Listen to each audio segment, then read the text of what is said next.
Anda kembali di Anyo Siang, pemirsa. Penertiban pedagang kaki lima di kawasan Jalan Sisi Mangaraja, Medan diwarnai protes dan adu mulut. Pedagang keberatan dan menolak barang dagangannya disita petugas.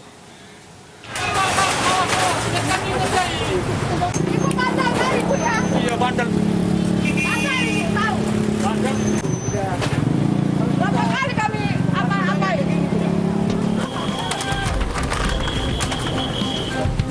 Pedagang ini protes dan tak terima barang dagangannya diangkut petugas gabungan Satpol PP dan Muspika Kecamatan Medan Amplas, Kota Medan, Sumatera Utara. Berapa kali kami apa-apain? Ibu bandel kali, Bu, ya? Adu mulut antara pedagang dan petugas pun tak terhindarkan. Namun petugas bergeming, mereka tetap mengamankan barang dagangan PKL yang dinilai mengganggu ketertiban. Terlebih sebelumnya petugas telah melayangkan surat peringatan dan imbauan kepada para pedagang kaki lima untuk tidak berjualan di kawasan Jalan Sisinga Mangaraja. Karena sebelumnya kami pun sudah menyurati dari kami juga kelurahan dan 4 kali dengan Satpol PP beberapa kali juga. Biasalah itu kalau perlawanan dia nggak senang dengan barang-barangnya diangkat. Larangan berjualan PKL di kawasan ini tertuang dalam Peraturan Daerah Nomor 9 Tahun 2009 tentang larangan berjualan di bahu jalan dan di atas parit. Penertiban ini akan dilakukan secara rutin guna menjamin terwujudnya tata kota yang baik. Dari Medan, Sumatera Utara, Ahmad Ridwan Nasution, iNews melaporkan. 1,1 juta dosis vaksin AstraZeneca tiba di tanah air. Vaksin asal Inggris ini nantinya akan diberikan untuk lansia dan pekerja publik.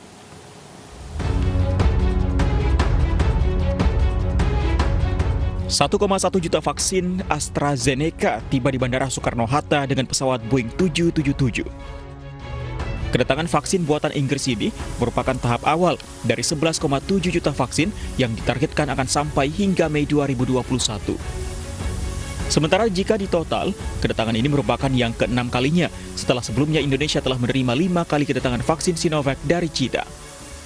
Ketibaan vaksin dari jalur multilateral ini tidak terlepas dari kerjasama antara kementerian dan lembaga terkait di Indonesia dan juga kerjasama dengan berbagai pihak internasional, negara donor, Gavi, WHO, UNICEF, CEPI, dan lain-lain. Untuk itu, kami sampaikan apresiasi tinggi atas semua kerjasama yang diberi. Selasa dini hari, vaksin AstraZeneca kemudian tiba di Bio Farma Bandung untuk kemudian didistribusikan bagi lansia dan pekerja publik. Vaksin AstraZeneca sudah mendapat persetujuan dan masuk daftar penggunaan darurat WHO Februari lalu. Vaksin yang dikembangkan Universitas Oxford ini sudah terbukti aman bagi lansia.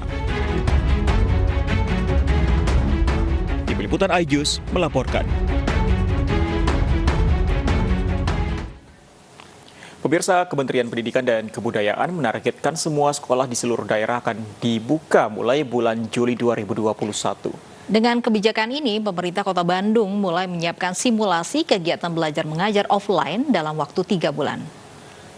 Itu perbandingannya sudah 70 kan ya? Pemerintah Kota Bandung menggelar diskusi publik bersama sejumlah media terkait wacana kegiatan belajar mengajar tatap muka yang akan digelar bulan Juli 2021 mendatang. Skema atau simulasi mulai disiapkan dalam waktu 3 bulan. Pemkot Bandung juga menargetkan vaksinasi bagi seluruh tenaga pengajar sudah selesai sebelum kegiatan belajar mengajar dimulai.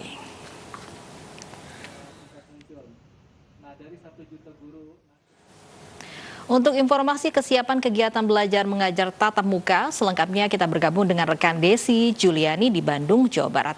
Desi, apa pertimbangan dari Pemkot Bandung membuka sekolah tatap muka ini? Ya, selamat siang Fadil, Lofi, dan juga pemirsa. Untuk mengetahui lebih lengkapnya lagi apa sebenarnya pertimbangan dari pemerintah Kota Bandung hingga akhirnya akan menggelar proses kegiatan belajar secara tatap muka bulan Juli 2021 mendatang. Saat ini sudah hadir bersama saya Wakil Wali Kota Bandung, Bapak Yana Mulyana. Kang Yana, Assalamualaikum, selamat siang Kang Yana. Waalaikumsalam warahmatullahi wabarakatuh. Alhamdulillah sehat. Kang Yana, boleh diceritakan kepada kami sebenarnya apa pertimbangan dari pemerintah Kota Bandung akhirnya akan memutuskan untuk proses kegiatan belajar mengajar dilakukan secara mengajar tatap muka Juli 2021 mendatang, Kang Yana? Jadi sebetulnya pemerintah kota tidak pernah secara berdiri sendiri menyatakan akan memulai pelajaran tatap muka di Juli 2021. Jadi tentunya kami dari pemerintah kota akan mengikuti kebijakan yang dikeluarkan oleh Kementerian Pendidikan. Nah, tapi memang kami baca pembelajaran tatap muka itu boleh dilakukan di zona yang hijau. Nah, tapi kami dari pemerintah kota sekali lagi akan mengikuti regulasi yang ditetapkan, dan kami sebetulnya sudah melakukan FGD untuk apabila ternyata memang itu dilakukan. Jadi kita tidak pernah menyatakan secara langsung bahwa kita akan membuka Juli. Kita tentunya akan mengikuti regulasi atau ketentuan yang diberikan oleh pemerintah pusat. Nah, Kang, kasus positif COVID-19 di Kota Bandung ini kan masih fluktuatif. Kemudian juga jika memang benar pemerintah pusat akan resmi harus kegiatan belajar mengajar ini dimulai Juli, ada waktu sekitar 3 sampai dengan 4 bulan. Sejauh ini untuk persiapannya apa yang paling difokuskan, Kang Yana? Sebetulnya kalau kita lihat dari berbagai regulasi, termasuk ada SKB 4 Menteri dan lain-lain, itu kan tetap prinsip bahwa kesehatan itu kan yang paling utama. Mungkin situasi ini sebetulnya lebih ideal kalau seluruh tenaga pendidik dan siswanya itu dilakukan vaksinasi, karena itu mudah-mudahan meminimalisasi sebaran COVID nanti pada saat dilakukan tatap muka ya gitu ya. Nah, terkait vaksinasi sekarang progresnya seperti apa, Kang Yana, di Kota Bandung untuk tenaga pendidik yang tahap 2, Kang Yana? Jadi sebetulnya tenaga pendidik itu kan belum mungkin prosentasenya masih sangat kecil ya, karena kan pada dasarnya untuk proses vaksinasi itu pertama adalah vaksinatornya dulu, orang yang akan melakukan vaksinasi. Alhamdulillah sebenarnya di Kota Bandung kurang lebih ada 1.300 lah vaksinator. Jadi kita sebetulnya siap. Kemudian fasilitas kesehatan juga kita siap, cukup banyak tempat-tempat, kita punya 80 puskesmas dan fasilitas kesehatan lainnya untuk dilakukan vaksinasi. Tapi kan untuk vaksinasi ini kita tergantung kepada pemerintah pusat ya, kuotanya berapa. Nah, saat ini yang prioritas itu kan kemarin kita tahap 1 tenaga kesehatan udah selesai, udah 130% lebih lah, alhamdulillah malah. Nah, yang kedua ini tenaga-tenaga yang sering berinteraksi dengan warga masyarakat juga kita sudah lakukan. Tadi kembali kepada jatah atau kuota vaksin yang diberikan. Jadi kalau memang ada rencana pemerintah pusat tatap muka dilakukan Juli, sementara kan vaksin itu efektifnya biasanya 1 bulan sampai 2 bulan setelah dilakukan vaksinasi. Jadi kalau berlaku mundur Juli, Juni, Mei, maksimal di Mei atau April itu semua tenaga pengajar dan siswa itu harusnya sudah divaksinasi. Nah, kalau kita lihat faktanya kemungkinan kita cukup sulit mengejar itu ya. Oke. Nah, Kang, sejauh ini ketika wacana sudah mulai digulirkan akan ada kegiatan belajar mengajar tatap muka, sudah ada masukan-masukan atau mungkin pro dan kontra dari orang tua siswa, Kang Yana? Iya, pastilah ya, karena kan orang tua juga tentunya mempertanyakan bagaimana sisi keamanan bagi putra-putrinya pada saat mengikuti nanti pembelajaran tatap muka. Sebetulnya kita sudah ada simulasi-simulasi yang lakukan. Jadi katakanlah sekarang untuk SMP misalkan, itu kelas 7 itu di minggu pertama masuk setengahnya. Dan dia jam masuknya katakan jam 7, pulang jam 10. Nanti kelas 8-nya sama setengah juga, tapi dia masuk jam 7.30, pulang 10.30. Jadi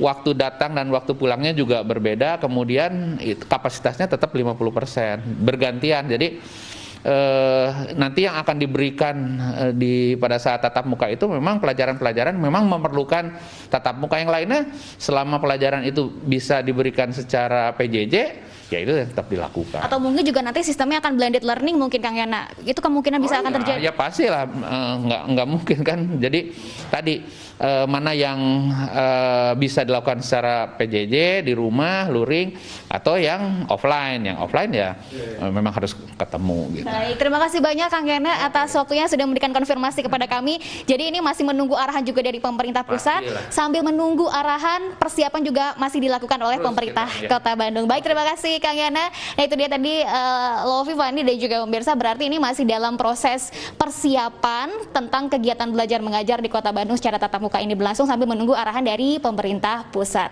Lovi, Fandi. Kapanpun itu akan dimulai tatap muka, yang kita harapkan adalah semua aspek mulai dari protokol kesehatan sampai fasilitas kesehatannya ini dimaksimalkan. Terima kasih Desi Julian yang melaporkan langsung dari Bandung, Jawa Barat. Pemirsa, setahun sudah pandemi COVID-19 menghantam Indonesia. Evaluasi penanganan pandemi dibahas dalam Rakor Nasional Penanggulangan Bencana tahun 2021. Rapat koordinasi ini dihadiri sejumlah Menteri Kabinet Indonesia Maju. Bahasan utama dalam Rapat Koordinasi Nasional Penanggulangan Bencana 2021 adalah evaluasi penanganan COVID-19. Rakornas ini digelar 4 hari hingga tanggal 10 Maret mendatang. Rapat dihadiri oleh sejumlah Menteri Kabinet Indonesia Maju, diantaranya Menko Perekonomian Erlangga Hartarto, Kepala BNPB Doni Monardo, Jubir Satgas Penanganan COVID-19, Kepala BPOM hingga sejumlah Menteri Kabinet. Selain itu akan hadir pula sejumlah kepala daerah dalam pembahasan penanganan pandemi di daerah. Jadi 3M itu sudah tepat, karena itu lain juga dengan 3T. Nah, kemudian 3T itu testing, tracing, dan treatment.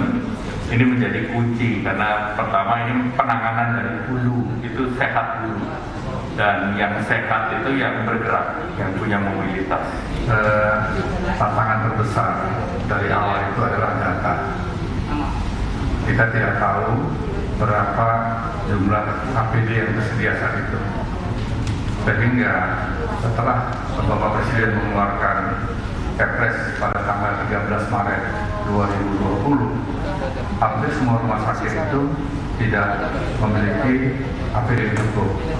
Padahal sejak akhir Januari kita sudah sempat melakukan beberapa pertemuan untuk mengetahui berapa kekuatan kita di bidang alat perlengkapan medis. Kemudian kenapa alat testing itu menjadi harus ditangani dengan baik? Karena setelah itu prosesnya adalah proses tracing. Proses tracing ini masih menjadi PR besar karena kita belum mendapatkan rasio yang direkomendasikan oleh WHO sekitar 1-30 tracing. Sebanyak 800 personil TNI Angkatan Udara di Lanut Halim Perdana Kusuma jalani vaksinasi COVID-19. Vaksinasi ini diberi tema serbuan vaksinasi Air Crew. 800 dari 1.200 personil TNI Angkatan Udara yang bertugas di Pangkalan Udara Halim Perdana Kusuma menjalani vaksinasi COVID-19. Vaksinasi digelar di hanggar Skuadron 45 Lanut Halim. Proses vaksinasi berjalan dengan protokol kesehatan ketat. Masing-masing personil jalani screening kesehatan sebelum menjalani vaksin. Usai disuntik, personil kembali menjalani screening kesehatan selama 30 menit untuk melihat dampak suntikan vaksin. Penyuntikan vaksin COVID-19 bekerja sama dengan tim dokter dari Rumah Sakit TNI Angkatan Udara yang sudah dilatih terlebih dulu.